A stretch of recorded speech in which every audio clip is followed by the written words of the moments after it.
अच्छा, अगर मैं कहूं कि सिर्फ 3,000 रुपए, क्या इतने कम पैसों में एक ऑनलाइन बिजनेस शुरू हो सकता है? ज्यादातर लोगों को लगता है कि Amazon या फ्लिपकार्ट जैसी जगहों पर बेचने के लिए ना लाखों रुपए चाहिए। लेकिन सच बताऊं, ये ऑनलाइन सेलिंग का सबसे बड़ा मिथक है। तो चलिए आज इसी सच से पर्दा उठाते हैं और देखते हैं कि कम से कम लागत में शुरुआत कैसे की जा सकती है। तो सबसे पहले ना इस एक बात को गांठ बांध लीजिए। ऑनलाइन सेलिंग पैसे का नहीं बल्कि स्किल का खेल है। यहां पर आपकी कामयाबी इस बात पर निर्भर नहीं करती कि आपके बैंक में कितना पैसा है, बल्कि इस बात पर कि आपकी स्ट्रैटेजी कितनी अच्छी है। ये एक ऐसा बिजनेस है जहां दिमाग पहले लगता है और पैसा बाद में। तो आगे हम क्या क्या देखने वाले हैं, फटाफट से बताती हूं। पहले हम इन्वेस्टमेंट के बड़े मिथक को तोड़ेंगे। फिर देखेंगे कि जीरो कॉस्ट पर क्या क्या करना मुमकिन है। हम असली लागतों को समझेंगे। मैं आपको शुरुआत करने के 4 अलग अलग रास्ते दिखाऊंगे और आखिर में स्मार्ट तरीके से शुरुआत करने का सीक्रेट भी जानेंगे। तो चलिए सबसे पहले उस डर की बात करते हैं जो शायद आपको भी रोक रहा है कि ऑनलाइन बिजनेस में बहुत ज्यादा पैसा लगता है।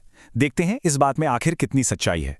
अच्छा, एक सोच ये है कि अरे भाई, स्टॉक के लिए तो लाखों चाहिए। पर सच क्या है?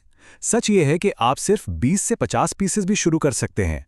एक और मिथक है कि बिना एड्स के तो कुछ बिकता है नहीं, जबकि हकीकत यह है कि शुरुआत में आपकी ऑर्गेनिक सेल्स ही सबसे ज्यादा मायने रखती हैं। और जीएसटी, जिसको सब बहुत मुश्किल समझते हैं, उसका रजिस्ट्रेशन सरकारी पोर्टल पर बिल्कुल मुफ्त है।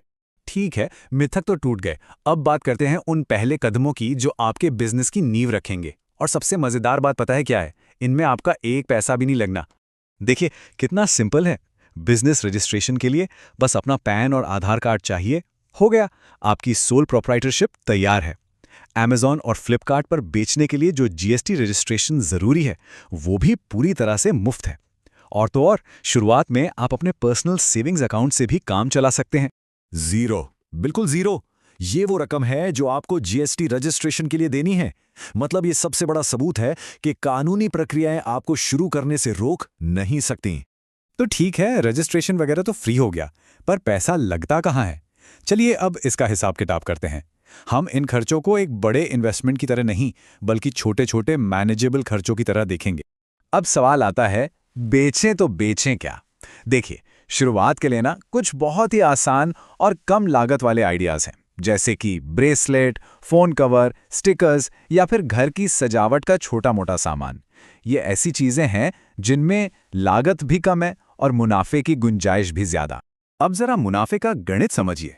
मान लीजिए एक ब्रेसलेट आपने सिर्फ 60 रुपए में खरीदा और आप उसे बेच सकते हैं आराम से 299 रुपए में।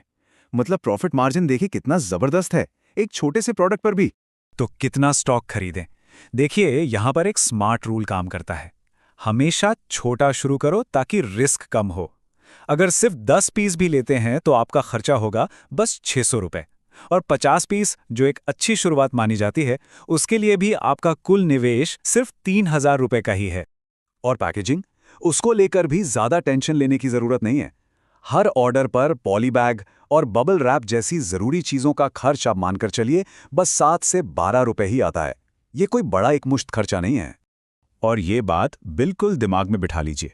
पहली सेल लाने के लिए आपको एड्स पर 1 रुपया भी खर्च करने की जरूरत नहीं है। बिल्कुल नहीं। नए सेलर्स को अपना पैसा अच्छी प्रोडक्ट लिस्टिंग और सही कीवर्ड्स पर लगाना चाहिए। आपकी पहली कुछ सेल्स वहीं से आएंगी। ठीक है, अब तक सब समझ आ गया। तो अब आते हैं इस बातचीत के सबसे प्रैक्टिकल हिस्से पर। मैं आपको देने वाली हूं शुरुआत करने के 4 अलग अलग बजट प्लान। आपका बजट, आपका प्लान। पहला प्लान, जीरो इन्वेस्टमेंट मॉडल। हाँ, बिल्कुल जीरो। ये मीशो जैसे प्लेटफॉर्म पर काम करता है जहां आपको स्टॉक रखने की जरूरत नहीं है। सप्लायर सीधे आपके ग्राहक को सामान भेज देता है। ये उन लोगों के लिए एकदम सही है जो बिना किसी पैसे के रिस्क के इस बिजनेस को आजमाना चाहते हैं। अब आता है प्लान नंबर 2, जो मेरे हिसाब से ज्यादातर नए लोगों के लिए बेस्ट है। सिर्फ 3,000 रुपए का बजट। इसमें से 1,500 रुपए गए आपके स्टॉक में, 300 रुपए पैकेजिंग के लिए और 200 रुपए छोटे मोटे खर्चों के लिए। और सबसे जरूरी, आपके पास 1,000 रुपए का बफर भी है किसी भी इमरजेंसी के लिए। अगर आप थोड़ा और सीरियस हैं और तेजी से आगे बढ़ना चाहते हैं तो ये 10,000 रुपए वाला प्लान आपके लिए है। इसमें आप ज्यादा इन्वेंट्री रख सकते हैं और सबसे जरूरी, आप एड्स को टेस्ट करना शुरू कर सकते हैं, ये देखने के लिए कि क्या काम कर रहा है। और आखिर में यह है ब्रांड बिल्डर बजट। 50,000 या उससे ज़्यादा।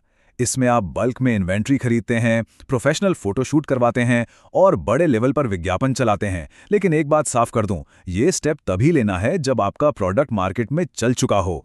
चलिए, प्लान तो बन गया, पर अब बात करते हैं स्मार्ट तरीके से शुरू करने की, क्योंकि याद है ना, इस खेल में रणनीति खर्च से ज्यादा जरूरी है। देखिए, हर नया सेलर कुछ गलतियां करता ही है। मैं आपको बताती हूं आपको किन चीज़ों से बचना है। नंबर 1, बहुत ज़्यादा स्टॉक खरीदना। नंबर 2, दूसरों के हिट प्रोडक्ट कॉपी करना। नंबर 3, बिना डेटा के एड्स चलाना। और सबसे बड़ी गलती, अपने मुनाफे का सही हिसाब ही ना रखना। तो फिर सही तरीका क्या है? सिंपल है, ये रहे कुछ स्मार्ट स्टेप्स। सिर्फ एक प्रोडक्ट से शुरू करें, अलग अलग कीमतों पर उसे टेस्ट करें। मीशो जैसे प्लेटफॉर्म का इस्तेमाल करके देखें कि आपका आइडिया चलेगा भी या नहीं। हर एक रुपए का हिसाब रखें और जो भी शुरुआती प्रॉफिट हो उसे वापस बिजनेस में ही लगा दें। हाँ, एक और बहुत ज़रूरी बात, उम्मीदें असली रखनी है। ऐसा नहीं है कि पहले दिन से ही लाखों की कमाई होगी। पहले महीने का गोल होना चाहिए सीखना और अपना पैसा वापस निकालना। दूसरे महीने तक आप 10 से 30,000 रुपए का रेवेन्यू देख सकते हैं, और अगर आप लगातार मेहनत करते हैं तो तीसरे महीने तक 50,000 से 1 लाख रुपए का रेवेन्यू भी मुमकिन है।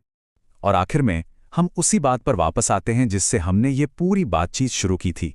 ऑनलाइन सेलिंग में पैसा बाद में लगता है, दिमाग पहले। सफलता पैसे से नहीं, बल्कि सही स्ट्रैटेजी और सीखने की लगन से मिलती है। छोटा शुरू करें, गलतियों से सीखें और टिके रहें। आप बिना बड़े निवेश के भी एक असली बिजनेस खड़ा कर सकते हैं। तो अब सवाल आपके लिए है, इस सब जानने के बाद आज आपका पहला कदम क्या होने वाला है? क्या आप कोई प्रोडक्ट रिसर्च करेंगे या जीएसटी रजिस्ट्रेशन के बारे में और जानकारी लेंगे?